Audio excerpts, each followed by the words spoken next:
Nothing that happens to you can be bad, but what you choose to do can be bad. Just like you can't have a bad tree. You can have a diseased tree. You can't have a bad tree. Only a human being who has freedom of choice can do something bad, which means choosing what you should not have chosen. Because bad means something that should not have happened. But here's where it becomes complicated. Nothing that ever happens to me is bad because everything happens for a reason. But what if you decide to hurt me? You have freedom of choice. You can do what you shouldn't have chosen to do. And what you chose to do is to hurt me. Now I got hurt. It shouldn't have happened. Because you shouldn't have chosen that. So the pain that you're giving me should not have happened because you shouldn't have done that. So we're back to the problem again. Things can happen to me that shouldn't happen because of other people. So what we've come to the conclusion so far is, if something happens to you, you're God's victim, and God always has a reason. But when you are someone else's victim, when you're victimized by another human being, oh, that shouldn't happen. That's bad. Well, it turns out no human being can victimize you. Can't. Because freedom of choice that the person has ends when they've made their choice. Beyond that, he has no control.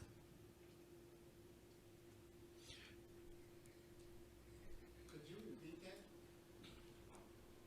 I think so. Freedom of choice means you can choose to be bad. Will you succeed at being bad? That's not in your control. Once you let go of the arrow, you have no control. So if you decide to kill somebody, and you point the gun and you pull the trigger, that's it. Your freedom of choice is over. Will your victim die? That's not up to you. God decides that.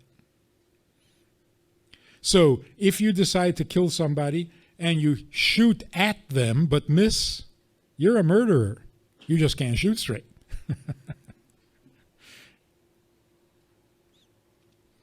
Because all you can do to be a murderer is to choose to do it.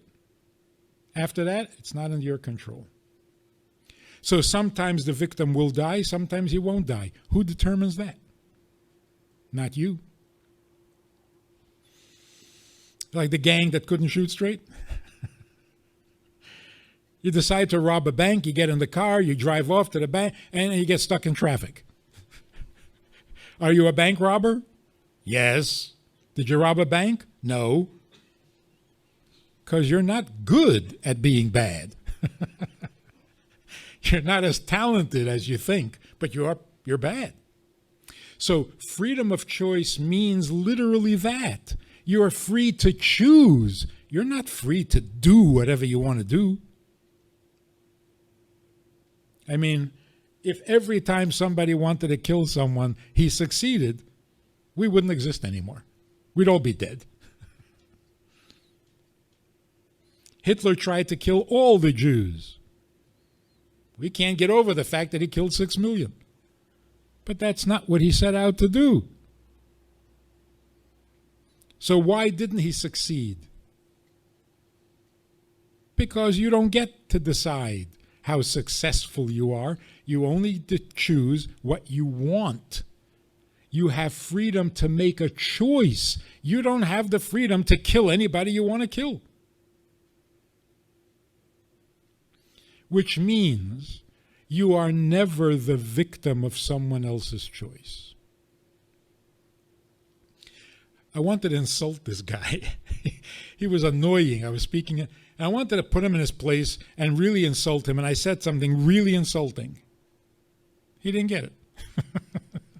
Went right over his head, and he wasn't insulted. So, did I have my freedom of choice? Yeah. And I chose to hurt this guy's feelings. Didn't happen. Why? Because it wasn't meant to happen. So does that interfere with my freedom of choice? No. I chose and I acted on my choice.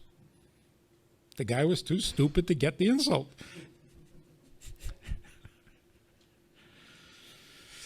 So, even when you try to hurt yourself, some guy decides to kill himself. He goes up to the 87th floor of the Empire State Building. True story. And he jumps out the window. Pretty good, no? I mean, if you want to kill yourself, that's almost guaranteed. But the wind up there is very strong. It blew him back against the building, and he landed on the windowsill of the 86th floor. Had a really bad headache. So you see, he had freedom of choice. Chose to kill himself. Not today. Ain't going to happen. Because God decides the outcome of your choice. You are never the victim of another human being. Joseph's brothers sold him into slavery. He turned out to be the viceroy of Egypt. And they come down and they realize that it's him, and they're sure that he's going to take revenge. And he says, I'm not even angry at you. Yeah, you made bad choices. That's your problem. But what happened to me, that was my fate. And it all turned out good. So you get your act together and worry about your bad intentions, but I got no complaints. In other words, what happens to me is not a direct result of what you chose. And we have this experience every day, 10 times a day. You think you're going to do something, it doesn't turn out that way. So who's in charge? And if God is in charge, does that mean you don't have free choice? You have exactly that, free choice. Now, if you want to use your free choice properly, somebody hurts you. Your wife, your child, your parents, your friends, they did something terrible that they should not have done. Now you think that that's why you're sitting here? Nope. There are people who did worse things than you, and they're not sitting here. There are people who have worse friends than you and worse family than you, and they're not sitting here. So did the family member or the friend who tried to hurt you, who meant to hurt you, did they succeed? They only succeeded in making bad choices. What happened to you is between you and God, not a victim of a human being. So now you have a choice. You can either act like a victim, and then when people come to visit you, you're expecting them to apologize to you, you're expecting them to bolster your feelings and your self-esteem. You're acting like a victim. You're needy. Don't do that. If your children come to visit you, act like a father. Talk like a father. Give the child what they need to hear from you. You're the father, not the victim. And even though you're locked up in here and they're out there, so what? You're still a father. When they come here, teach them something. Show them how to be a decent human being. Don't quit. And don't act like a victim. So here again, the choice between being needed and being needy. Don't ever be needy with your children. Don't ever be needy with your wife. Don't ever be needy at all. Under all circumstances, take the position of the giver. You can make a difference for them, Be a role model. That sounds strange? You're sitting in here, you're an inmate, you're being punished for your crimes, and you're a role model? Yes. Yes. And when you act like a role model, you're even greater than the guys out there. Because you're not letting your existence rob you of your life.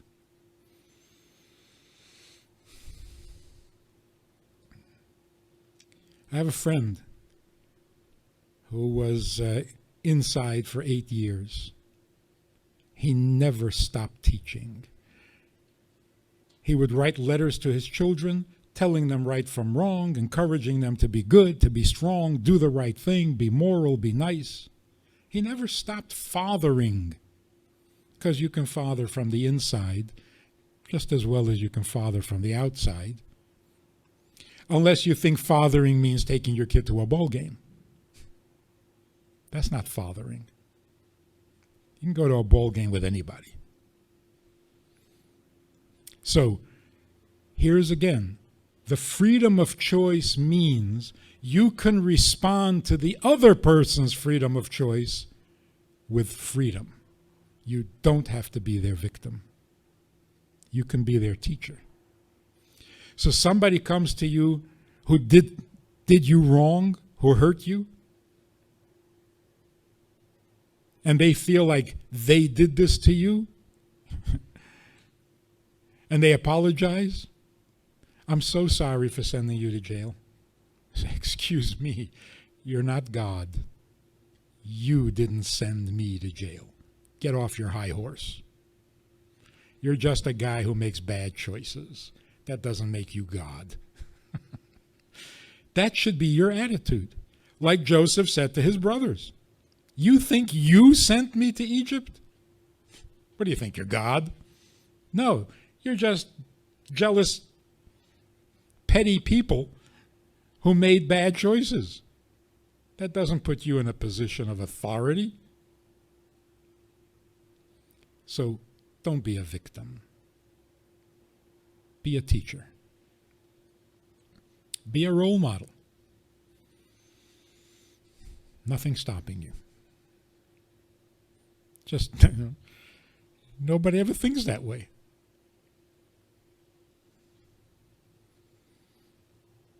So surprise your visitors. Next time they come, walk in with a different attitude. Hi, what can I do for you? They'll be impressed. And what can you do for them besides be a role model? And what more do they need from you besides being a role model? So how do you get to like the people you love, but they hurt you? And so it's very hard to like them? That's only if you think they're God. They're not.